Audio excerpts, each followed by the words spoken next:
இன்னைக்கு பாஸ் என்னதான் சாப்பிடுவாரு? இல்ல நான் தான் ஹெல்தி. இன்னைக்கு என்னதான் சாப்பிடுவாரு? பாஸ் எதை வேண்டுமானாலும் சாப்பிடலாம், ஆனா நாங்க இல்லாம உங்களை தொட்டு கூட பார்க்க மாட்டாரு. நம்ம தான் எப்பவுமே கெத்து. நீ ஏன்டா தினமும் இங்க வராவட?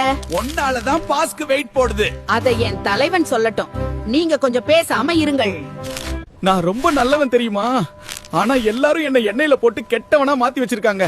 உங்களுக்காக தானடா மெத்து மெத்துன்னு இருக்கேன். நானும் நல்லவன் தான் பாஸ். என்ன சாப்பிட்டா உங்களுக்கு நல்லா தூக்கம் வரும். என்கிட்ட இருக்கும் இந்த வடப்பயிலையும் சேர்த்து வச்சு சாப்பிடுங்க, செம்மையாக இருக்கும். உங்ககிட்ட இருந்து தான்டா நான் வந்தேன். பிறகு என்ன, ஏன் எல்லாரும் வேண்டாம் சொல்றாங்க? அதுக்கெல்லாம் ஒரு முக ராசி வேணும்டா.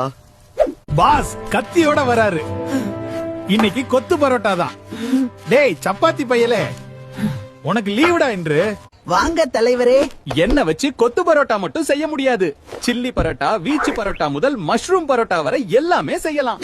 யாரு எப்படி போனா நமக்கு என்ன, ஆனா நம்ம இல்லாம இவங்களால இருக்கவே முடியாதுடா. அது என்னமோ உண்மைதான்டா. ஸ்ட்ரெஸ் பஸ்டர்ரா நம்ம.